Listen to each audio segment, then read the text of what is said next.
성도 여러분 안녕하십니까? 오늘 새벽에 또 말씀을 듣기 위해서 각 자리에서 모이신 여러분들을 진심으로 환영합니다. 오늘부터 제10장 구원의 경험 함께 공부해 보도록 하겠습니다.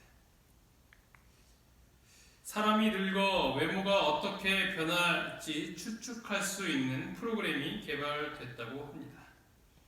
2014년대 시간이 지난 기사이긴 하지만 흥미로워서 한번 가져왔습니다. 이 소프트웨어는 나이가 들어감에 따라 얼굴에 나타나는 성별, 연령별 공통적 변화를 계산해서 미래의 얼굴 변화를 예측한다고 합니다. 이렇게 우리가 잘 알고 있는 AI 이런 내용이겠죠. 그때는 아마 이런 개념이 잘 잡혀있지 않아서 그런 표현은 안 했던 것 같습니다. 더 자세한 사진을 찾아보니까 이와 같습니다. 이 왼쪽이 프로그램이 예측한 사진이고 또 오른쪽이 실제 얼굴인 것 같습니다. 약간의 왼쪽 사진들이 왜곡되어 있는 듯한 모습이 보이게 되는데 이것을 보면 얼마나 이 프로그램이 잘 예측을 하고 있는지 그 실제 얼굴들과 비교해 봤을 때 굉장히 흡사하다는 것을 우리가 살펴볼 수 있는 것이죠. 이 프로그램은 잃어버린 아이나 헤어진 가족들을 찾는 데 큰 도움을 줄 것으로 기대한다고 이렇게 기록하고 있습니다. 기계도 세월이 흐르면 사람이 어떻게 되는지를 예측할 수 있는 시대인 것입니다. 그러나 이와 반대로 오히려 젊어지는 것을 가리켜서 해춘한다라고 이야기를 합니다. 봄이 온다라는 사전적 의미에서 우리의 봄과 같던 젊음의 계절을 맞게 된다라는 뜻이 될 수 있는 것이죠. 요즘은 세상이 참 좋아져서 돈 들이지 않고 아주 쉽게 젊어지게 하는 방법이 있습니다. 바로 이 스마트폰을 이용하여서 이 어떤 애플리케이션을 이용해서 얼굴을 찍게 되면 아이 얼굴로 변하는 것이에요. 그 중에 흥미로운 사진이 있어서 가져와봤는데요. 잘 아시는 스타이시겠죠. 백종원. 웬만한 분들은 거의 다 아시기 때문에 좀 가져와봤습니다. 그리고 이 소유진, 탤런트 소유진 둘이 부부입니다. 이 부부는 좀 잘 아실 것 같아가지고 갖고 와봤는데요. 이 백종원 씨와 또 소유진 씨가 사진을 찍어서 회춘하게 되면 어떻게 될 것인가? 이렇게 바뀌게 됩니다. 아주 젊어졌죠? 비교해보면 더 젊어지긴 하는데 이분이 좀 나이가 많아 보여서 그런지 그래도 많이 젊어 보입니다. 지금 얼굴에 비하면요, 대학생, 고등학생, 중학생 같아 보이네요. 소유진 씨는 어떻게 나왔을까요? 이렇게 나옵니다. 아주 어리게 나오죠. 관심 있으시면 한번 집에서 스마트폰으로 다운을 받으셔가지고 한번 찍어보시기 바랍니다. 재미있을 겁니다. 회춘의 경험을 해보시기 바랍니다. 구원받은 그리스도인들도 회춘합니다. 고린도후서 4장 16절을 보겠습니다. 그러므로 우리가 낙심하지 아니하노니 우리의 겉사람은 낡아지나 우리의 속사람은 날로 새로워지도다. 고린도후서 3장 18절 우리가 다 수건을 벗은 얼굴로 거울을 보는 것 같이 주의 영광을 보매 그와 같은 형상으로 변화하여 영광에서 영광에 이르니 곧 주의 영으로 말미암음이니라. 이것이 바로 구원을 경험한 사람의 모습인 것입니다. 갈수록 새하여지고 낡아지는 것이 아니라 오히려 회춘하고 또 새로워지는 것이 바로 이 그리스도인의 구원의 모습이라는 것이죠. 회춘하셨습니까? 오늘부터 이 회춘할 수 있는 비결을 알려드리도록 하겠습니다. 우리가 배우고 있는 기본교리 28일 중에서 10번째 구원의 경험을 시작하도록 하겠습니다. 기본 신조에 있는 말씀입니다. 하나님께서는 무한한 자비와 사랑 가운데서 죄를 알지도 못하신 그리스도를 우리를 위하여 죄를 삼으심으로 우리가 그의 안에서 하나님의 의가 되게 하셨다.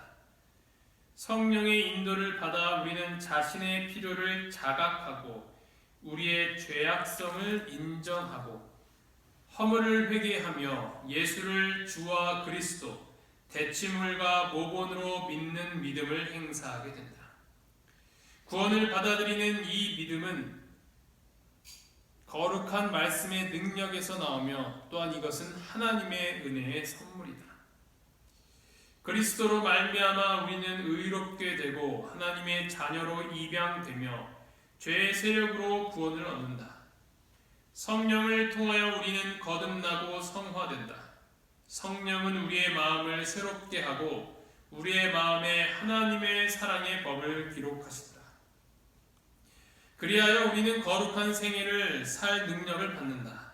그의 안에 거함으로 우리는 신의 성품에 참여하는 자들이 되고 현재와 심판 때의 구원에 대한 보증을 얻는다.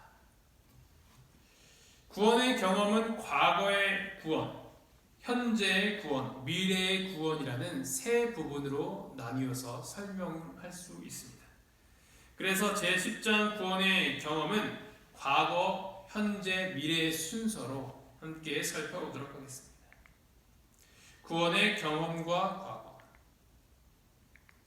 사도행전 4장 12절을 보면 다른 이로서는 구원을 받을 수 없나니 천하 사람 중에 구원을 받을 만한 다른 이름을 우리에게 주신 일이 없음이라 하였더라.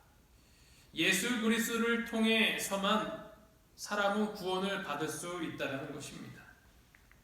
요한복음 14장 6절 예수께서 이르시되 내가 곧 길이요 진리요 생명이니 나로 말미암지 않고는 아버지께로 올 자가 없느니라. 이 구원의 경험은 회개, 자복, 용서, 칭의 그리고 성화를 포함하게 됩니다. 회개란 무엇인가? 히브리어로 나함이라는 것인데 이것은 슬퍼하다, 회개하다 라는 뜻입니다.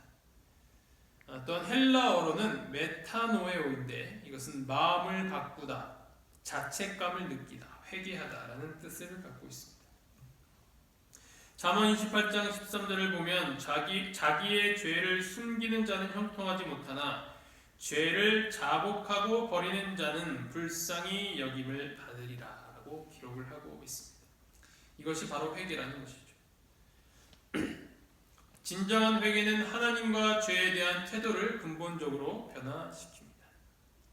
변화가 없는 회개는 진정한 회개라는 것이 아닙니다. 그래서 완전히 돌이키는 것을 회개라는 것입니다. 그래서 또 잘못을 하고 기도하고 회개하고 또 잘못을 하고 기도하고 회개하는 것이 그것은 진정한 회개가 아니기 때문에 진정한 용서함을 받을 수 있는 것이 아니죠. 성령이 그들의 상태를 깨닫게 하시고 그들은 슬픔과 자책감을 경험한다. 이런 슬픔을 느끼는 것이 바로 회개라는 거예요.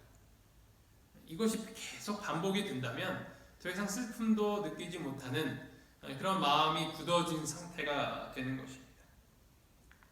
회개는 하나님의 선물, 성령은 죄인을 그리스도께로 이끄신다. 사도행전 5장 31절을 보면 이스라엘에게 회개함과 죄사함을 주시려고 그를 오른손으로 높이사 임금과 구주로 삼으셨느니라. 우리가 악하여지고 회개하지 않는 이유는 성령이 함께 하시지 않기 때문입니다.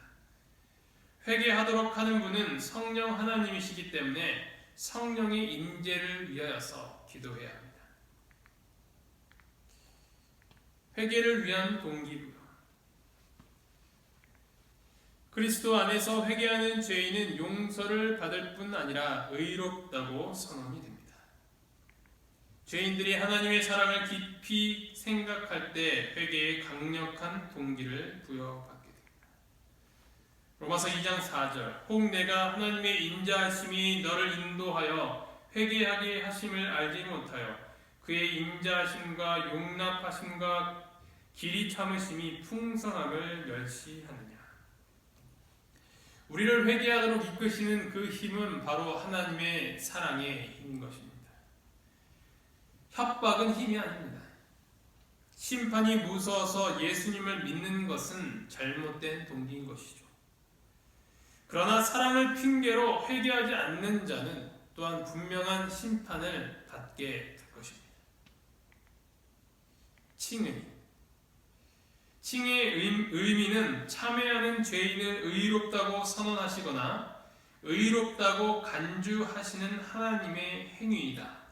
칭의는 정죄의 반대 개념이다.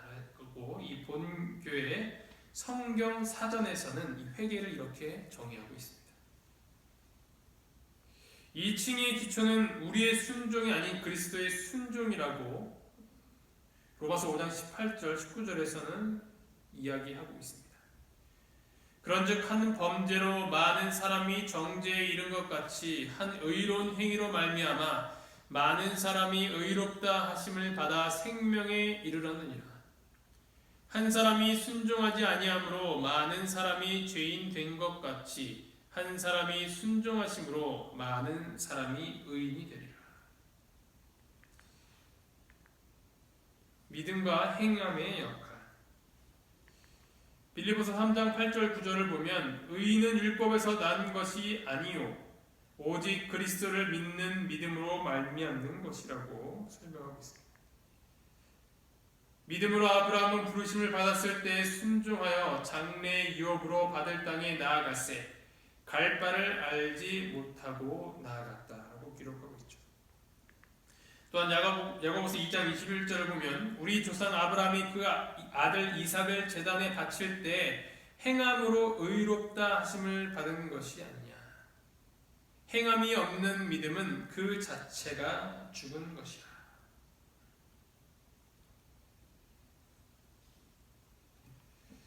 그래서 이 칭의로 인도하는 믿음은 행함이 있는 산 믿음인 것입니다. 어제 저녁에도 잠깐 말씀을 드렸지만 우리의 믿음과 이 행함은 하나라는 것이죠. 행함의 결과를 내놓지 못하는 믿음은 진정한 믿음이 아닌 것입니다. 하지만 이것은 행함으로 구원받는 것과는 전혀 다른 것입니다. 그것은 행함으로 말미암는 의, 율법주의를 이야기하고 있는 것이죠. 하지만 진정한 이 구원, 믿음으로 말미암는 구원을 이룬 자는 그의 삶이 바뀌게 되고 전혀 다른 삶을 살게 된다는 것입니다. 구원을 받았는데도 어제와 똑같은 삶을 살게 된다면 이것은 믿음의 문제가 있는 것이지 그 사람이 한번 구원받았기 때문에 영원히 구원받을 수 있다는 보증하에 마음대로 살 수 있다는 그런 주장을 할 수 있는 것이 아니라는 것입니다.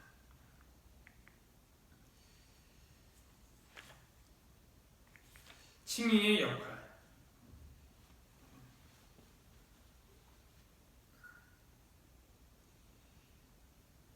두 번째, 칭의의 경험입니다.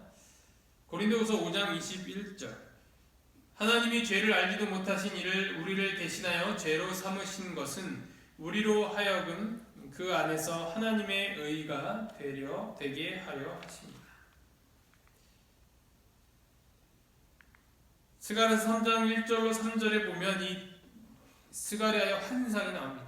이 보면 대제사장 여호수아는 여호와의 천사 앞에 섰고 사탄은 그 오른쪽에 서서 그를 대적하는 것을 여호와께서 내게 보이시니라.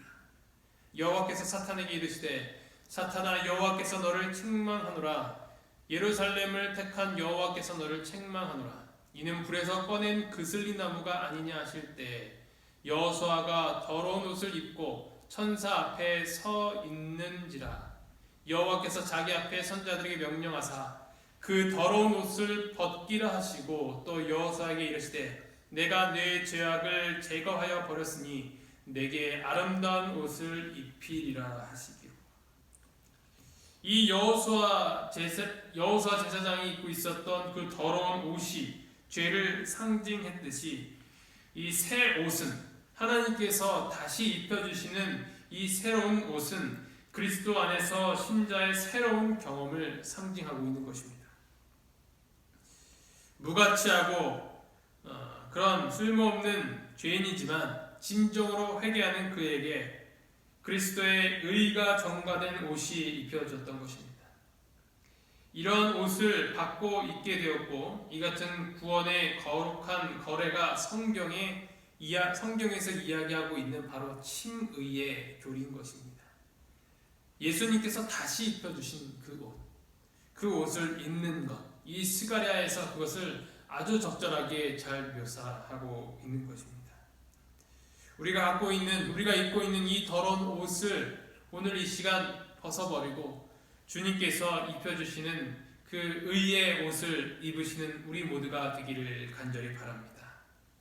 또한 우리에게 이 구원의 옷을 입혀주시기 위하여서 피를 흘리셨던 그 예수님의 사랑을 다시 한번 감사하며 또 묵상하는 오늘 이 시간이 되기를 간절히 바라면서 말씀을 마치도록 하겠습니다. 기도하시겠습니다. 하늘에 계신 하나님 아버지, 오늘 저희에게 이렇게 또 하나님의 말씀을 잘 배울 수 있도록 도와주셔서 감사합니다. 저희 같은 죄인을, 불의한 자들을 의롭다고 칭해 주시는 주님의 그 사랑을 오늘 다시 한번 묵상할 수 있도록 인도하여 주셔서 참으로 감사합니다. 아버지, 저희가 주님께서 입혀주시는 그 옷이 저희가 아무 값을 지불하지 않고 입게 되었지만 그 옷을 입혀주시기 위해서 치르셨던 그 값은 너무나도 비쌌다는 것을 다시 한번 기억하며 주님께서 주신 그 구원의 옷을 감사하며 또 찬양할 수 있는 오늘 하루가 될 수 있도록 인도하여 주시옵소서.